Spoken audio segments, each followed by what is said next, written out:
We're going on record. Hello there, everyone. It's myself, Johnny McConnell here, lead singer, songwriter for Walking with Crows. And right now I'm doing something that I've always wanted to do. Since joining the band, I've met some incredibly talented people along our journey.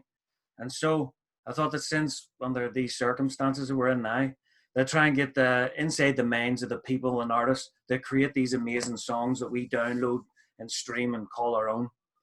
Today, I'm very excited to have my very first guest on. This man has been around the Ottawa music scene for many years, under different bands and genres.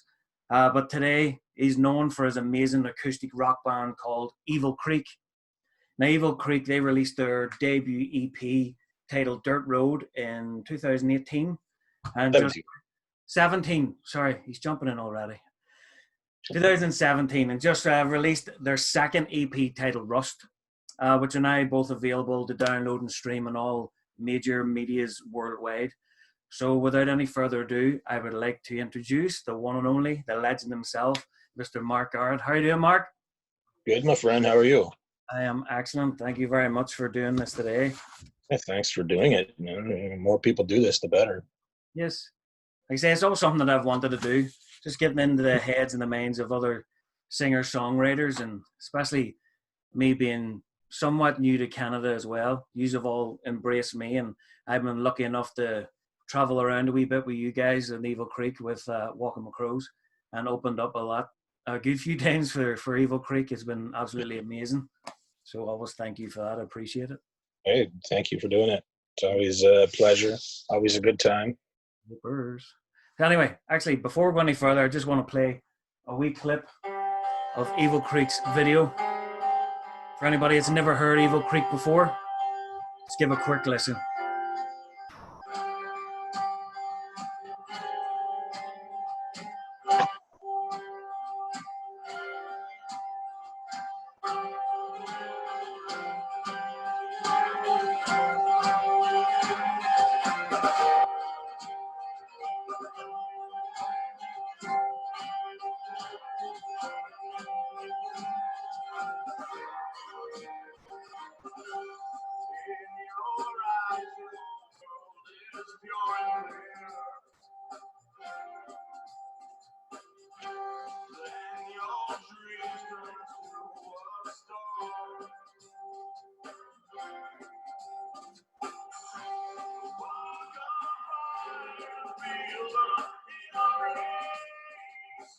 Okay, so that's a wee clip of Evil Creek. You can check that out on YouTube and on Evil Creek's Facebook page and all sorts of all their medias across the whole platforms.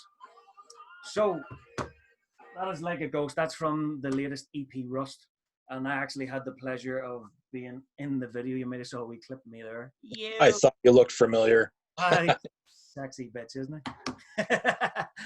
So anyway, we'll get into it. Just so what got you into music first of all, Mark? Growing up, my older brother used to collect guitars, play them a little bit, and he never used to let me play them. It's very mean to me.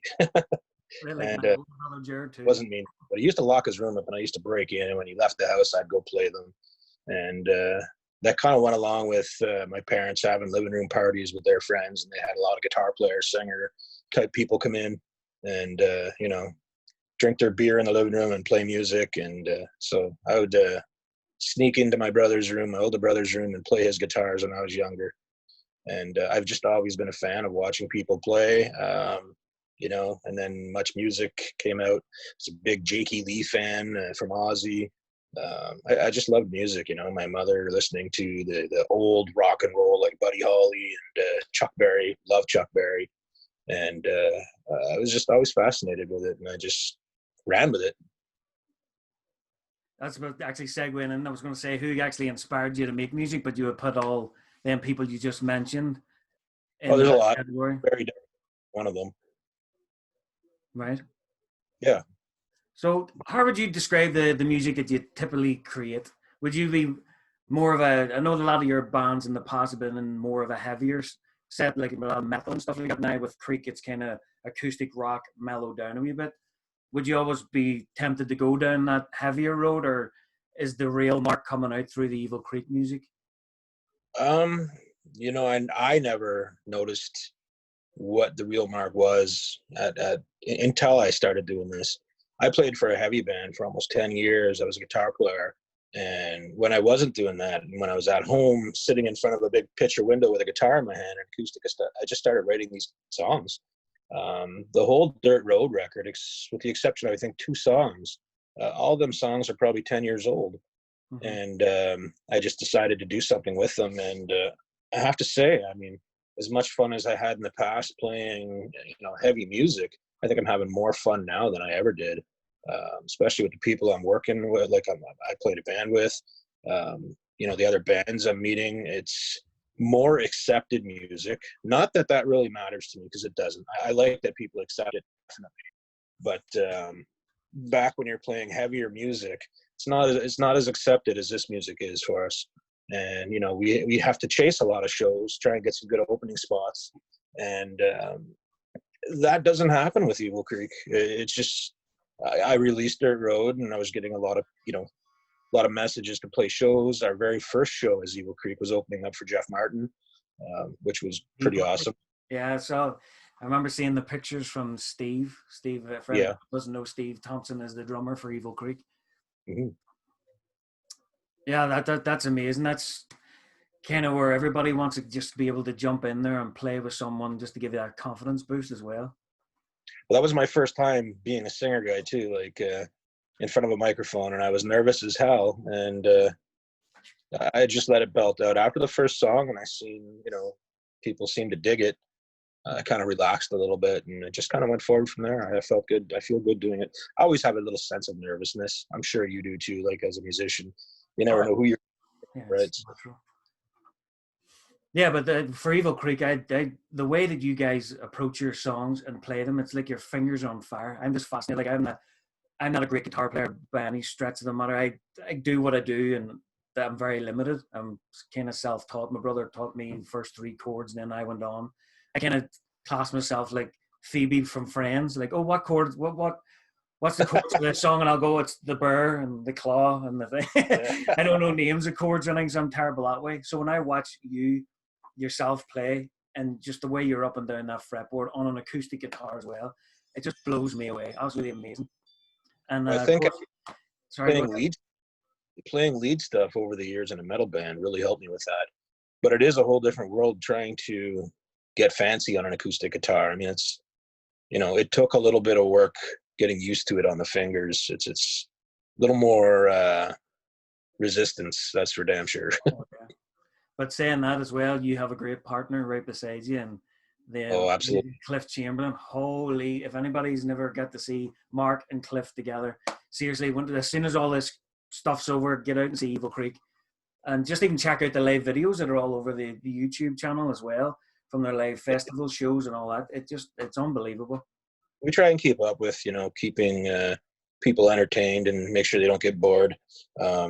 I guess I have to say lately we haven't really posted anything on our Facebook page or did much to our website, but we really haven't had much to do. I think tonight actually is the first practice since the whole COVID thing started, with the exception of a couple backyard practices. And I'm actually pretty excited to do it. We got a spot over at Soundcheck Studios. Okay. So we're gonna go loud tonight. Okay. Excellent. Yeah, I think if every band's kind of in the same boat where everybody's lacking with there's just not enough content for us to put up, unless, hey, here's me doing the dishes again for the 3rd time today. I'm going to sing while I'm doing it. You know what I mean? We're all kind of in the same boat. Right. So let me see. Is there anybody out there, famous or not famous, that you'd like to collaborate with? Oh boy. I've listened to a lot of Chris Cornell's solo stuff. Unfortunately, he's not around, but if I ever had the opportunity, if he was still alive, mind you, I would have loved to have collaborated with him. But I mean, there's actually still quite a bit. There's so many of them, I can't just think of one person offhand. Yeah. But I mean, as you know, I think you and the Crows and us went out to Chesterville with Winnie, and I've sat and I was able to do some songs with her. She's a pretty fabulous musician as well. She is. That's Winnie Gillette. If anybody's go and check her. She actually has a new single out at the minute, a new video as well. So you can check her out. Winnie Gillette from here in Ottawa too. Oh, she's based in Ottawa, but she's a bit of a wanderer. I think she's from the States and all around Canada as well. So check out Winnie if you can too. Yeah, she's got a very unique voice on her. And the first time I heard her, I always thought it was cool to, do something with her, get up and do a song together. And we had her come out and play a show. And we've gotten up a few times and we did some Bob Marley and whatnot. It's just, I enjoy doing that kind of stuff, whether it's with a famous person or Joe Blow on the street. It's a good time doing that stuff.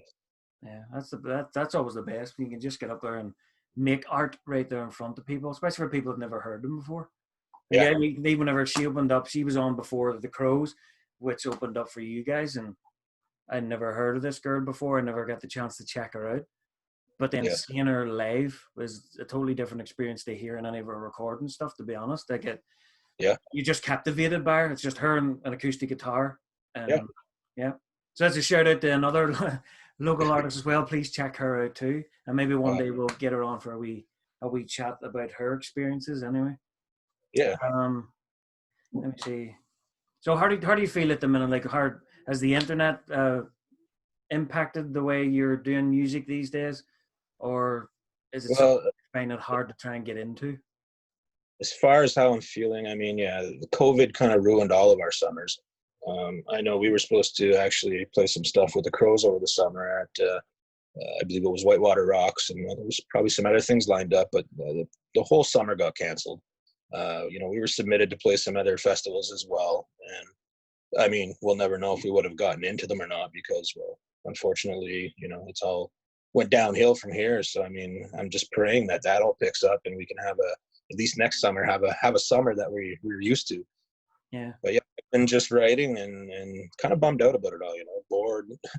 And that's kind of where I'm sitting with it right now. I try and record, we were doing, before this COVID stuff started, Cliff and I had talked about doing a cover song series.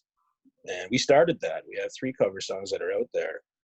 And now we're just kind of, well, for myself personally, I'm bored, it's can only sit in front of a studio for so long and do my own thing, get to the point where I just want to run. Yeah, I don't feel the same as me, but I feel I'm more inspired. The more practices you get in with the other guys, the more you feel off. Usually whenever we're in the room jamming together, going through songs, I'll usually record it on my phone. I'll have a wee listen over the days and I can hear what the individuals are picking up and writing themselves. And that inspires me when I'm on my own and I'm sitting here in the house.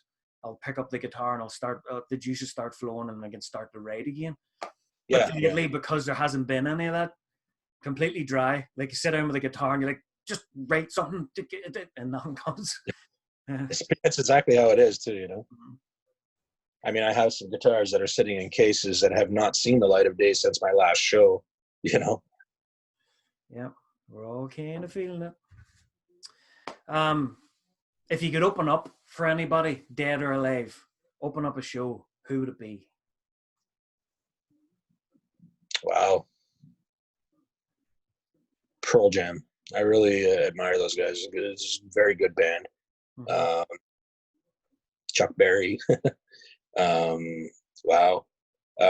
Prince probably. I'm not the biggest Prince fan in the world, but since we've had Eagle Creek going, Cliff is a big Cliff's a big Prince fan. Mm-hmm. And he's kind of opened my eyes to the talent that man had. So that would definitely be another one. Wow. Yeah, you can definitely go down a rabbit hole with Prince. Like you only see the in-your-face commercial stuff that they get put out there, what you hear on the radio. But then once you dive deep into him, like do you ever see the acoustic set he did? Just him and the acoustic sitting there, and it's like watching. It is like watching you and Cliff. Like the way it's just like melting butter in his hand. It's just the way he's up and down the fretboards and his voice as well. Like it's unbelievable. I think one of the best things I ever seen when it comes to Prince was the Super Bowl. I don't think it was halftime, but that was some crazy show. I mean, it was just watching it on YouTube was kind of gives you goosebumps. Yeah, the big one that gave me goosebumps was George Harrison tribute. Did you ever watch that one? I So may. they had it was a full major lineup: Eric Clapton, Tom Petty, uh, Oh, Danny Harrison, his George Harrison's son, was playing the guitar and everything on it too. right. And next thing towards the end, like Prince comes out with a guitar and just goes straight into a solo, and you can see all these guys, like there's everybody is a massive legend on that stage, and you just see them all looking at him, and he was just giving it all. And the goose pimples every time I watch it, it just go just like they were playing While My Guitar Gently Weeps, which is an amazing song anyway, and he just wails on the end of it. If you haven't got a chance to see it or any is, go on I YouTube, see. check it out. It is unbelievable.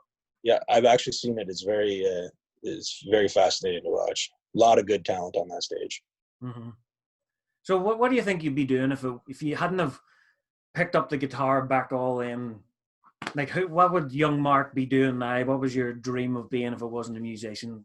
Is there any kind of job you would have been into, or?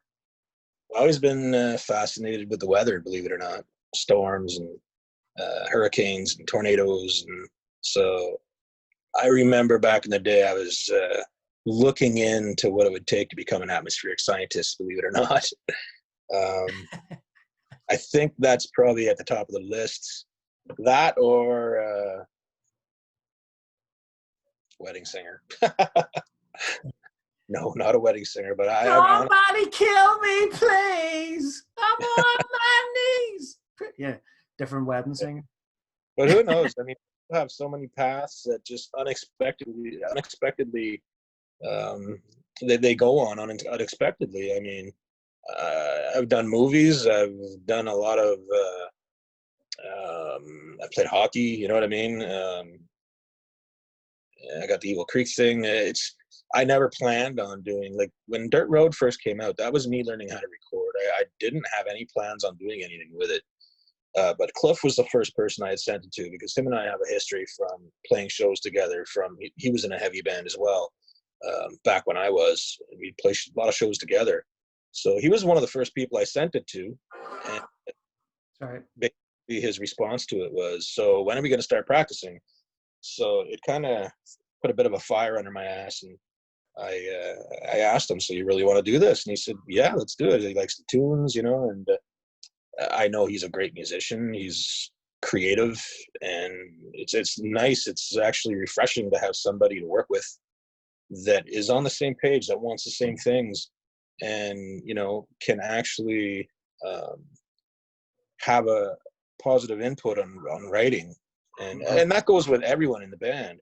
But being that, you know, Cliff and I have a history of being in the scene together, it's just refreshing to. It's not a party anymore. It's fun now. You know what I mean? It's not a game.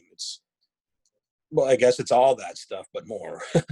Yeah, well, that's just the same with the Crows as well. I find, like, you know, the silly days are over with. If we would have done this 10, 15, 20 years ago, like, it would be egos and all that sort of thing. Right now, when it comes to writing, it is Yeah. like, especially even if I sit down here and I write a song, I'll bring it forward to the lads and we make it our own. Everybody contributes, writes their own parts. But then it doesn't Yeah. just go down as Johnny McConnell, songwriter. Right. Every single one of us, I cut it 4 ways, because Yeah. it wouldn't be what it is. They make me better. They make it a better song. You know what I mean? So that's just the approach that I take. Some people might find it silly. Oh, well, you know. No, I mean, that is a process. I mean, for myself, I had a lot of the songs already written before I got Evil Creek together. Mm-hmm. So it was a little different for me. But after everyone got caught up with everything I did have written, it's again refreshing to have a bunch of creative minds kind of throwing their ideas down together instead of just one person. So, I mean, I wasn't certain on how that was going to go for me because it's not something I was used to. But I'm having more fun doing that now than trying to do it by myself.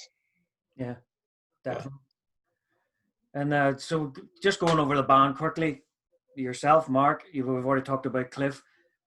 Percussion, I have to talk about the man, the legend himself, Mr. Steve Thompson. Then just anybody that knows Steve, he's He's definitely not a the nice best. guy, like, to be honest. No one likes him. He's one of the best groove players that I've that I know. Yeah. He's a great drummer, and him and I have a history as well. But it's oddly enough, we didn't meet in the music scene.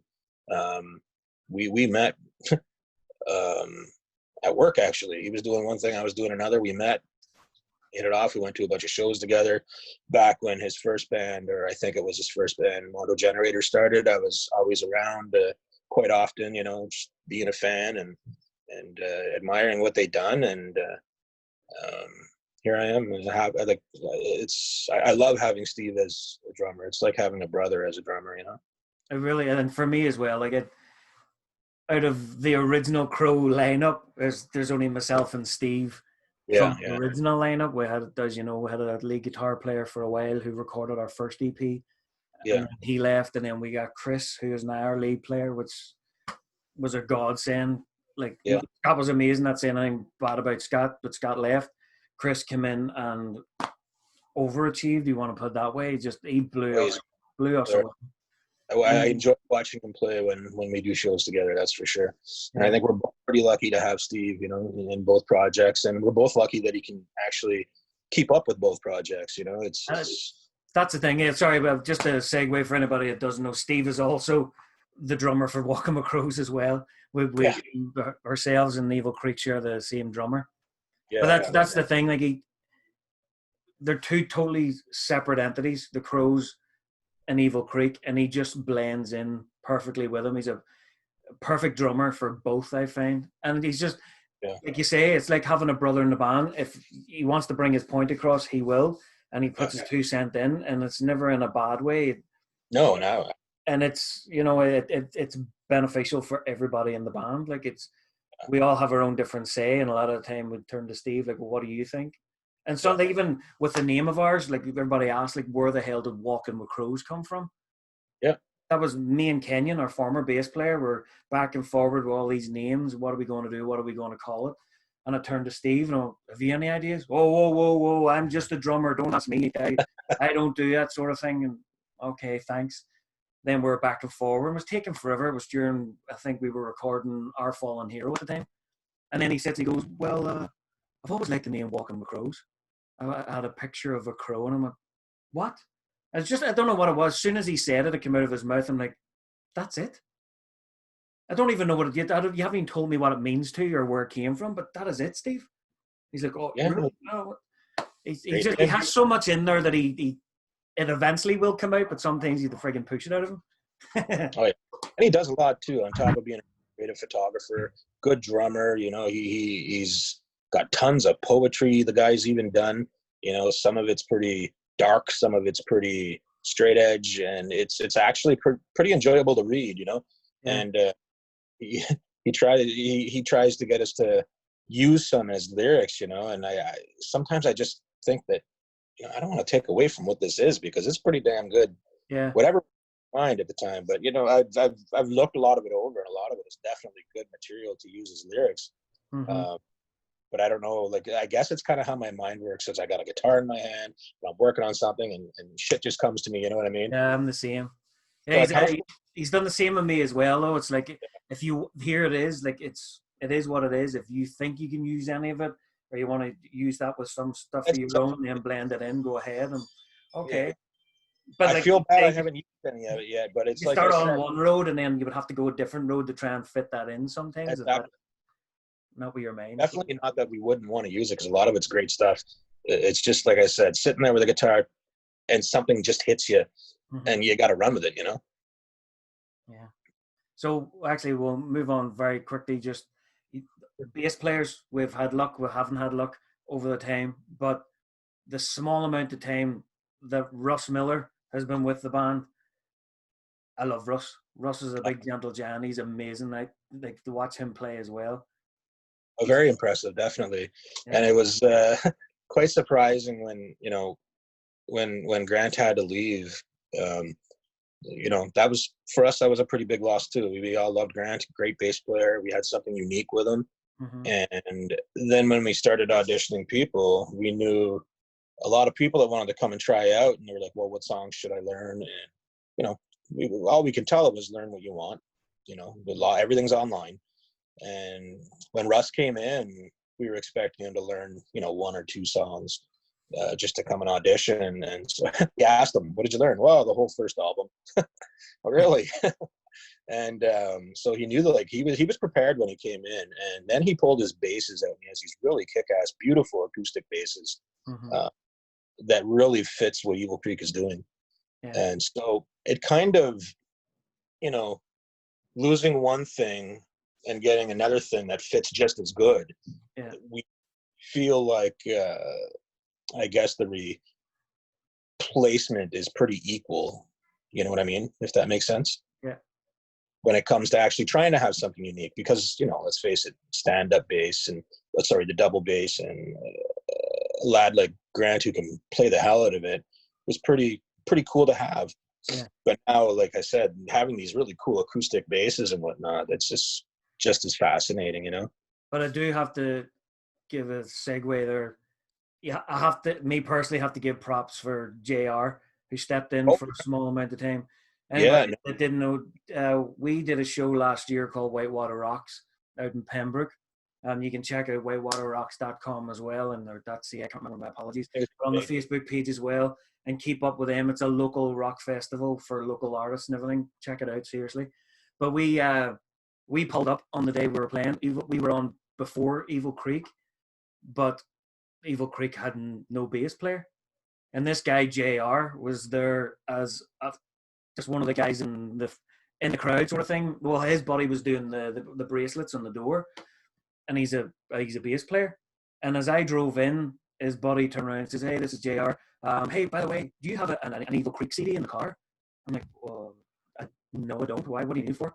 "Oh, because they don't have a bass player tonight, but JR was going to see if he could try and learn some songs before they go on." I went, "All right, is he any good, sort of thing, you know, because you can't just jump up on a big stage like that and do it." But I went over to you. I asked you at the camp, "Do you have a CD?" You gave me one. I threw it down to him. The guy went into his car, listened to the songs over and over and over again. And when it was time to come, he asked you, and you said, "Well, okay, fair enough." And he get up and he did it. Now, obviously, that's a scary position to be in, but I have to give him props to be able to step up and do it. Oh, It was amazing. he did great, you know, and I think he did like probably 5 shows with us after that. Like, he was our bass player at that time. And it's funny. We actually played a festival in 2018 that his band at the time, he was a drummer for High Holy Days, which was a sign band, and we played just before them at that, and that's how we met. And then for the festival the following year, he actually did the sound, and we all hit it off. He's a great guy. He's an awesome musician. You know, unfortunate that he couldn't stay with us. But you know, he's coming around. I believe he's in another band now. Brilliant. And That's yeah, good. really awesome of him. He took our music and he sat in his car and learnt everything as quick as he could, and asked if he can join us on stage. And you know, he played some of the stuff for us right there. He joined us on stage, and it was pretty cool. Yeah, you Yeah, know, that was and he fascinating.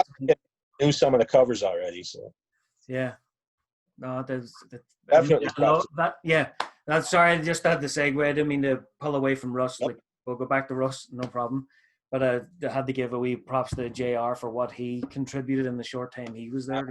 That just blew me away. Fair play to you, JR. Whatever you're doing, wish you all the best, mate. Oh, Um, absolutely. He's a friend of mine. We still talk, you know, from time to time, and I wish him the best. And you know, I'm sure I'll see him again at some point. oh yeah, we'll bump in down the road, I'm sure. Yeah. Yeah, so we touched on Russ for a small amount, and I know there's going to be a lot more coming from Russ, and I believe he's going to start working on some new material soon too, which is going to have Russ's flavor in there as well. Which is Well, going yeah, we got some new stuff actually we're working on now, and he's really doing his part with the new material. to, It's sounding great. He's filling in those gaps that, you know, that maybe someone else couldn't do. You know, like I shouldn't say it like that. He's bringing a different flavor, definitely, and it's really working. in a way, like it's bad being in a band having so many changes. You feel like you're failing. Like, what am I doing so wrong that these people want to go or they're leaving or whatever? But at the Right. same time, whenever you step back at the end of it and you look and you see what they're bringing, like it changes the way you even do the music when someone else brings in their own flavor. Like, Yeah. keep going back to the Crows again. Like, we have Lucas now in the band, our new bass player. Yeah. And he just brings a totally different flavor. That guy is unbelievable in my eyes. Yeah. Like, he's the same kind of thing. He showed up, just talking to him online. Best last name ever. He's also McConnell, which was unbelievable. Come from Ireland, come to Canada and find another McConnell. Brilliant. But so he was the same. He showed up that first day. He obviously was nervous, didn't really know us apart from talking online. Obviously, we're just who we are, like yourselves, Yeah. just shoot this stuff and that's it. And he Yeah. said, okay, well, I learned the full EP here. We're like, okay, the same with Chris. So we'll start with number one. Okay, and we started playing, and there he was. But he just brought his own flavor to it. He was picking up. He was in pockets that I never knew was even pockets. You know what I mean? I'm like, holy crap, this guy is awesome. Yeah. Well, that's half the battle, right? For one, like, I think the first thing is a connection with these people. Mm-hmm. We were lucky to have two people to bring their own flavor in, and I don't think we would have settled with anyone that couldn't come in with their own kind of flavor. I use the word flavor because it's really the only thing that makes sense. Yeah. But yeah, I mean, auditioning people, that would be the first thing we look for is connection and what they have to bring to it. They can learn the songs, that's one thing, but where's their part in But music? that's the thing of saying, like, for us and where we are in our lives, we're that wee bit older and wiser. Yeah. It's good having people that are there for the music right now and wanting to make good music instead of, right, how many shows can we get, how much money can we make, and which obviously we all know there is no money out there in music. We have to do it for the love, and then your dream is hopefully one day, you never know, something picks up. But just to have someone who's passionate enough about what they're doing and want to be involved, that's all you can ever ask for. Exactly. Yeah. Well, yeah, definitely it's a bonus to have someone that wants to be involved. It's just that uniqueness of them bringing their own thing to it, Mm-hmm. And that thing working. They're your song, like you already had them recorded, but then they still put on their own wee flavor to it, and it's nice hearing the things that you never heard before, the things that you never even thought of whenever the recording was happening. I like that. I like that. That's when you get the pins and needles up the arm and you're playing. Like, I'm an emotional player. There's sometimes whenever I'm singing, I'll be blurting out the words, singing away, and at a certain point, something's happening within the room. Everybody is just connected in some way, and I'll start bawling in the middle of a song, and I'm holding, like, this is just even in practices in the basement. You know what I mean? There's just something happening there at certain points, and I'll start bawling, and he's looking directly at me just by the way we're doing, and he's like, yeah, he's messing around. But he just knows that there's something happening there, and he's feeling it, which is brilliant. Okay, moving now on. Let me see. Well, any message you would give to any of your fans actually listening now? Obviously, we know there's some new music coming on. Anything else you'd like them to know about Creek, or what to look out for, or where do you want to plug it to? I think a lot of what Creek aims for is to relate with anybody. So whether, for example, like a ghost means this to this person or means this to this person, like something different, just let it mean what you want it to mean and enjoy it. Yeah. Let it hit you in the feels. Let it do what it's supposed to do. Yeah. There's no agenda behind this music other than our own personal experiences or what we may have lived with watching somebody else. But if you're feeling it one way, even if it's not intended to be that way, just that's how music is supposed to be, as far as I'm concerned. It's definitely an emotion. Like, we've spoke about this in the past, but whenever I first came to Canada, I think it was in 96 or 97, on holiday. I was only 13 years of age, 14. And the movie Phenomenon had come out with John Travolta. Love that movie, man. Me too. But at the end of it, the credits are coming up. And the thing was, I was this 13-year-old and I was with a girl. It was all like, oh, my first childhood sweetheart sort of thing. You know what I mean? It was our first movie together. And at the end, credits come up and it was Eric Clapton, Change the World. Yeah. And I just sat there and it just, the acoustics and everything like that, I was just like, whoa, this song is amazing. Yeah. And I've always loved that song. And every time I hear it, it brings me back to Canada when I was here on holiday and sitting in that cinema watching that movie and all that. But the only time I've ever had that experience away from that song was the first time I ever heard Dirt Road. Oh, really? Yeah, like especially the single Dirt Road. Right. It doesn't sound like Change the World. There's nothing, and you can put a comparison. Oh, it has the same chords and nothing like that. It's just I don't even know what it is. There's a feel to that song. The first time I ever heard it, it just sucked me back into that cinema again, sitting there just Was that right? pie-eyed. Just I'm in a different country, a place you only ever see on TV. I'm so far away from my homeland, and Right. that song just sucked me right. It's a pure emotion. And that's why every time I always go back to that album or that EP, Dirt Road. There's a lot of songs throughout it. Beautiful as well. Thank God You're Beautiful. That's another beautiful song. Right. Everything Gone Great. Everything the whole thing just brings me back for some reason to that moment in time. And I just love it, especially Dirt Road. If anybody hasn't had a chance to go and listen, obviously go back. The only is the 2 EPs so far, so you haven't got too far to go back yet. Dirt Road, go in there. There's 6 songs on the EP. We got Something Stronger, Where Does It Feel, Dirt Road, Beautiful, Everything's Gone Grey, and For the Last Time. Go and give it a check out. It's unbelievable. The guitar work and everything in it, man, is unbelievable. It really is. Flattering, thank you. Give me a big head. no, but like you're saying, it's just something that you just put out there, and it is what it is.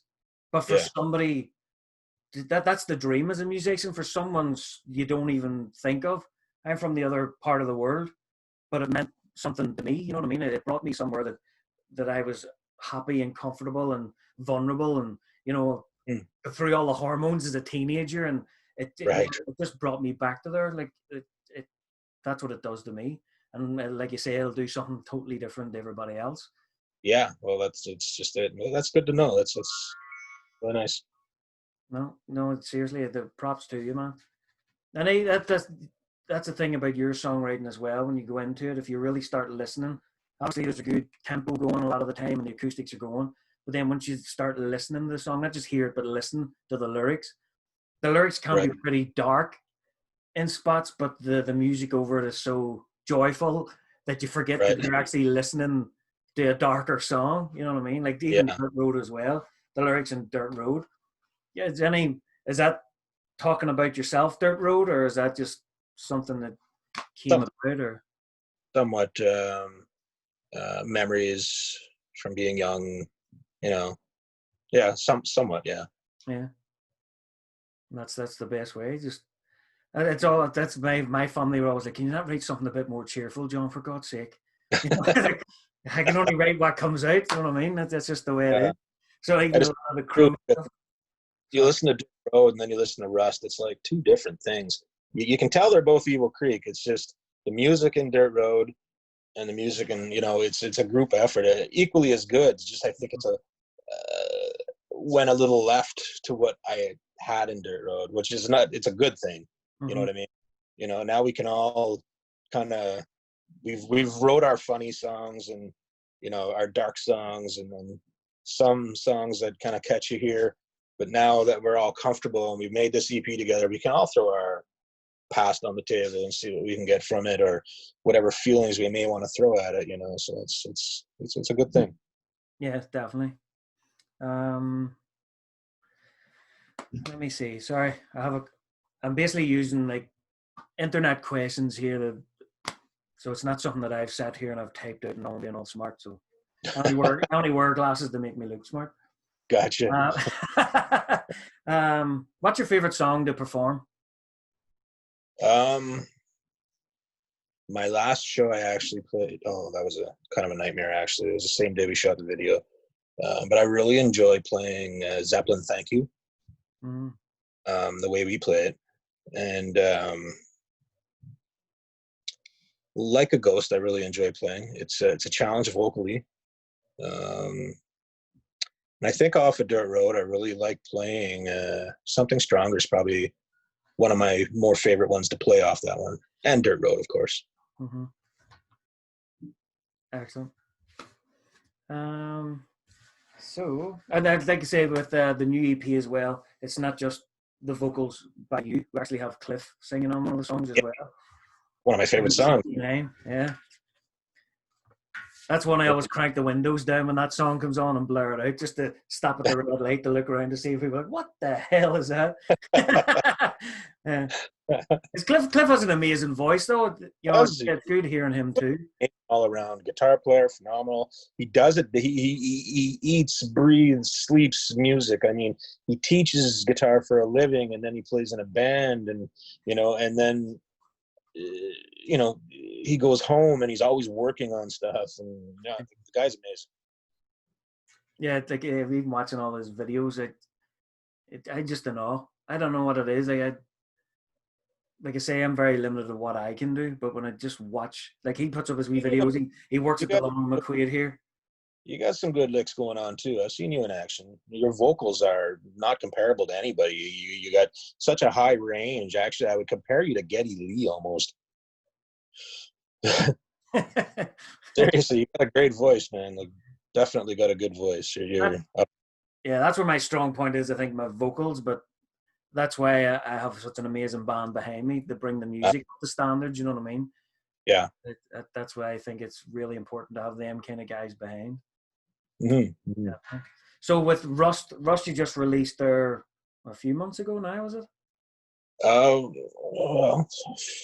before all this COVID stuff, it was released shortly after Rust joined the band. Okay. It kind of sucks too, because we had the summer pretty much booked, and everything's been canceled. We've had no opportunity to actually go out and support Rust whatsoever. So hopefully we'll get to do that before another record comes out. But if not, we'll just combine the two as we go play shows whenever we're allowed to. Yeah. God knows when that's going to be. But you have some guest vocalists on Rust as well. Yeah, John, he recorded Rust for us. Yeah. And actually produced it, and he did a great job. He is on Cry of an Angel. Listen to that. He actually really makes that song, man. Gives me goosebumps when he sings. Phenomenal singer, he definitely has a heavy background or persona going on, I guess. Yeah. But when you sit with him, he can sing anything, that lad. He's a great vocalist.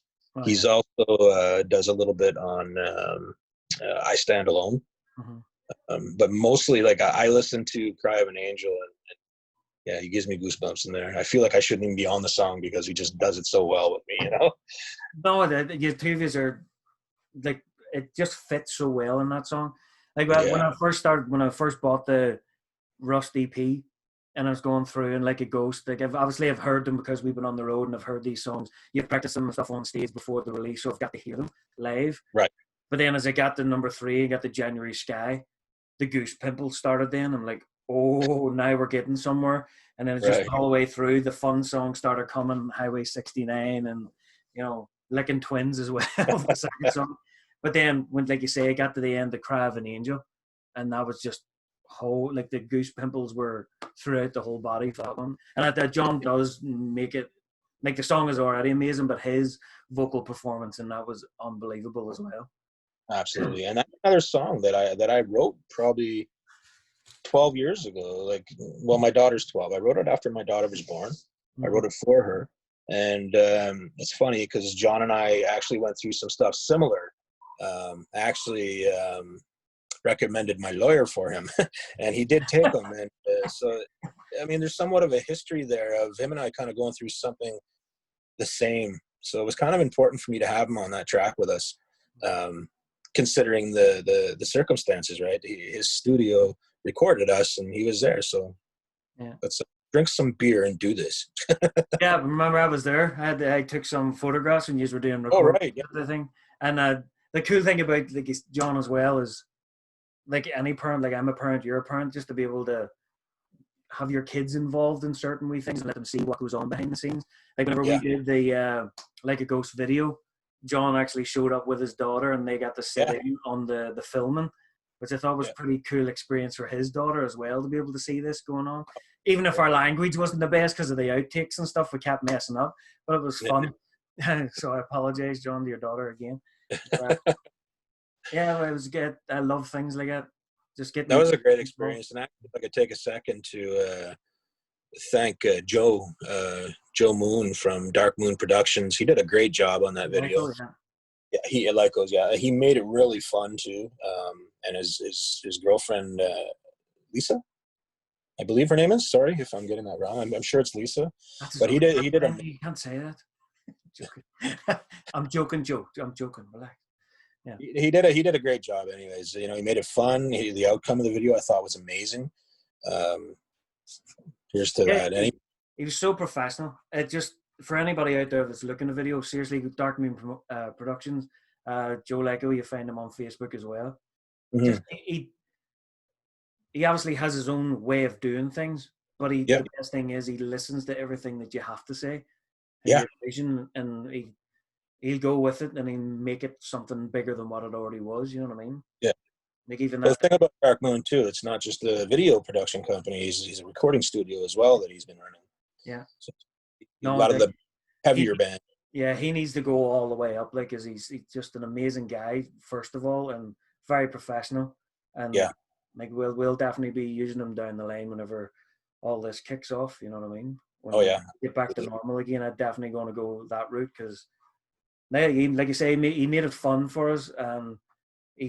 We all came up with different concepts of why we try this and try that, and he wasn't one of the guys. Well, no, you know, let's do it my way. You know, this is the way it should be. It was like, okay, well, you know, we'll try it out and then we'll see how it fits. And it worked out really, really well. Yeah, no, absolutely. Yeah, he definitely a good call going with him. Yeah, definitely was.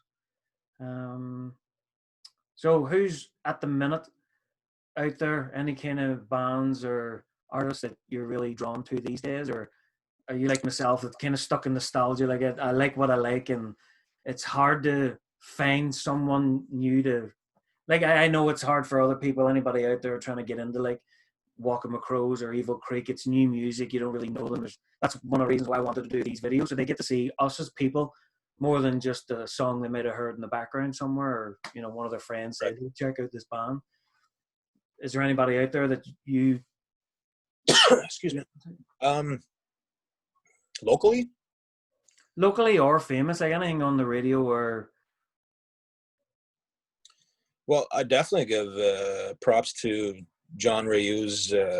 He's doing an acoustic project right now. He just made a video for sorry, I can't, it's on the top of my head, but I can't remember the name of it, but it's pretty amazing too. Like his vocals, again, one of those things that give me the chills.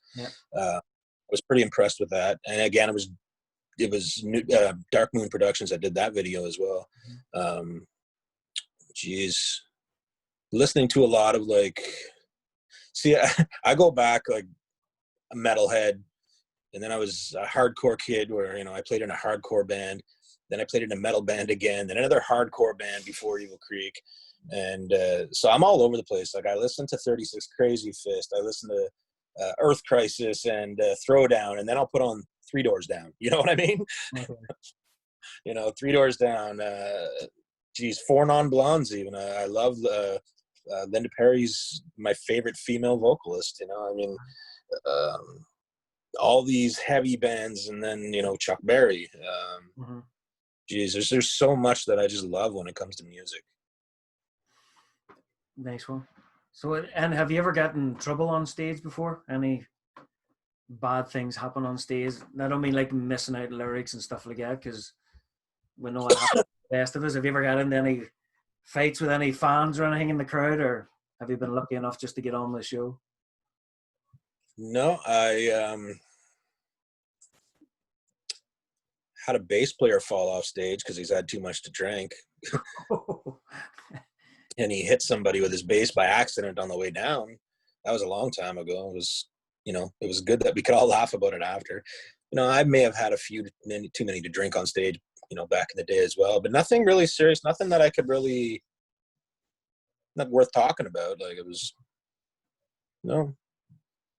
I remember when I was used to do karaoke back in the day, and they had this big massive speakers up on these. I think someone put a TV stand and had these huge speakers up on the walls, and I was singing, and I can't remember. I think it was doing the Bee Gees or something like that. I'm still alive, and I hit this note, and the next thing there was a girl sitting underneath the speaker, and the speaker just came straight off the wall, like a full proper big amp, right down on top of her leg.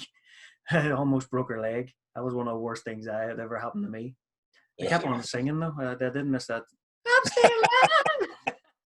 She's still alive for anybody who's wondering. It just out of her leg. Yeah, I don't know. That just made me think out there. If you could change anything about the industry, what would it be? And what is next for Evil Creek? Right now, I don't think I'd really change anything as far as indie music goes. I mean, the internet and like iTunes and Spotify has opened the door open a lot of doors for people like you and I. I think now, you know, knowing people in the industry, and they have careers with it, but they've had those careers many, many, many years of being in the industry. I think now it's just, well, it's really hard to say, you know. I listen to the radio and sometimes some stuff comes on and I wonder how it got there. You know what I'm saying? Yeah, yeah. I mean, I've heard a lot of great stuff, Walking with Crow stuff, you know, some Creek stuff that should be there. And I wonder how some of these other people, I won't say they don't have talent, but I know that, you know, some of the stuff we have is way better than what I'm listening to right now at that moment. Mm-hmm. Some of the stuff that I would, you know, hear, it's like, what is it they're doing to get there? Because that's not that great. You know what I'm saying? Yeah. I don't want to name any names, you know, but we all have that band that we just don't think is that great, you know, and maybe it's just a preference that maybe I'm jaded. I don't know, you know, but as far as the industry goes, I mean, I think the industry is nothing but a middleman at this point. Now, I'm not 100% certain about that, but being able to distribute our own stuff online with all these major platforms, and YouTube and even Facebook, you know, Instagram, and now they got this new TikTok thing. And I was just made aware like 2 or 3 nights ago that all the Creek stuff is in the TikTok library for people to sing on TikTok. I'm not that familiar with what TikTok is, but it was pretty flattering to see that. So I think the industry is what we want to make of the indie scene. I don't think there really is much of an industry anymore. I think the people that are working with an industry are people like that have been in the industry, like Metallica or Ozzy or Black Sabbath. You know, any new bands that are coming out, a lot of them start off just indie. You know, I mean, I think I'm tripping on my words a bit because what I'm trying, like, it's really hard to get across what I'm trying to say without sounding arrogant. You know what I mean? Mm-hmm. No, I get you 100%. I like it for that fact that I can cross over the sea and anybody back home can hear what I'm doing over here, and it's just a click of a button. But a lot of things that people that don't understand as well, by just trying to get your music out there, even on Facebook, if Evil Creek share a video, you see it, you have the like button and the comment button, and then there's share button. The like button is good, obviously, for us to see that, okay, you saw it and you like what we're doing. But the big carrier is the share button, because that's the more ears that get to hear that, the bigger it becomes. You know, I always get it, like, people would come up to me after a show or whatever and go, "Oh my God, hey, you've an amazing voice, man. Holy, how the hell are you not famous?" and all that. And I'm like, yeah, "Oh, you know, you didn't click the share." No, but like, even people online, like, "Oh, this song should be out on the radio. It's a great song, should be on the radio." I'm like, "But please, if you can, just share it." I know you see all them YouTube things. Oh, please like and share. It's all the same thing over. But they really have to drill it into people how important the share button is. Because you might have it there. You mightn't have listened to the whole song, I don't know, but you hit share. One of your other friends could be in a certain emotional mood. They come across that one song, and there it is. There's the emotion. It affected them. It means something that then all they do is like and share, and it goes on, and then it just starts a ball rolling. It's more not that, oh, give me as many shares so I can become famous. My mission now, and like, I'm only in my late 30s, but my thing for making it is to look down on a crowd and to see someone in a couple of rows or whatever it is standing there enjoying the music and actually singing the words back. It's meant something to them. They've invested themselves in it. That to me is what making it is these days. It's not give me a record deal and give me. I feel the exact same way. I feel the exact same way. And luckily enough, I do see, the odd person singing the lyrics back to us, and it's flattering that I am on the same page as you 100%. Yeah, like that to me is where it should be. Yes, in your younger days, it's all about we're going to make it famous. We're going to get out and make millions and tour the world and all that. Of course, we'd all still love that. Like you can't just say, "Oh, I don't need the music industry," because that's what you need to get to be able to do all that. Well, that's not what I was saying. Just to be clear, I wasn't saying we don't need the music industry. No. I know 100%. Yeah. It's a big world out there when it comes to self distributing, and it's I don't know what now. There's just so much coming in. It's hard for people to. Okay, I need to. Where am I supposed to? And obviously, yeah, that's what I'm saying about friends and family. People who are watching this, friends of Mark's, friends of Cliff's and Steve's and Russ and all that. Whenever you do see any Evil Creek stuff, just like and share. They're both out on the same wee thing. Like and share, like share. It takes that split second, but you don't know how far that actually goes down the line for someone to listen and to be able to enjoy it. And it's huge support. It's huge support just to click that share button. Because there's always someone out there that'll hear it and go, you know what? Where are they? They're from here. We're in Ottawa. Oh, God, we have to go and see them. I didn't even know anything about them. Right. It's just as simple as that. Everything starts at home. It starts with you guys out there, our friends and family. You are our number one supporters, and it's not like we'll forget you whenever we're famous. No, like we wouldn't be anywhere without you. You're the one that give us the confidence to be able to get up there in the first place. Yeah, and that's the way it should be. Absolutely. Yeah. So we're coming to the end of our little podcast video. Mark, thank you very, very much for taking the time out to talk to us. Yeah, thanks for having me. Thanks for doing this. This is very cool. Yeah. No, it's good that I always love spending time with you anyway, but giving the people a chance to be able to get to know you a bit better, never mind the guy they see on stage all the time. And like Mark's obviously, he's a gorgeous looking guy and he's very approachable. You can go and see him on, like, just walk over and talk to him. He's very easy to talk to. But definitely check out Dirt Road, which is available on iTunes, Spotify, Google Play, all the platforms all over the world, and Rust as well. Or as Russ likes to call it, just Russ. He took away the T because he's with the band. No, right, Russ? So Rust, it's just come out there a few months ago as well. Go and check them out. Like I said, Mark, it's been a pleasure, man. Hey, before you go anywhere, we can't just give credit to the Creek now. We also got Walking with Crows that are all on all the major platforms as well. So you might as well you gotta give credit where credit is due, my friend. Well, we're just out there with everybody else. There's a lot of great bands coming out of Ottawa. Just hopefully when all this COVID stuff comes out, that I'm hoping anyway. There's a new resurgence of music. Hopefully people have been taking this time being stuck in their houses and maybe not being able to go to their jobs to be creative and maybe find that bit of inspiration. I seen something the other day on Facebook that totally made sense to me. And it was a picture of the protests that were going on and everyone was wearing masks. And it was the same amount of people at a concert. And it was up top, a picture of the protests. And at the bottom, the picture of a concert. Basically, it stated the new normal or something like that. The concerts can continue. Just wear a mask. Yeah. Nice, Marty. If they can do this, why can't we do this? Is what it was. Yeah, but whether we should be doing that or should be doing that's a totally different story altogether. We're not going to go down different roads there. We'll stick to the music. We'll stick to the love.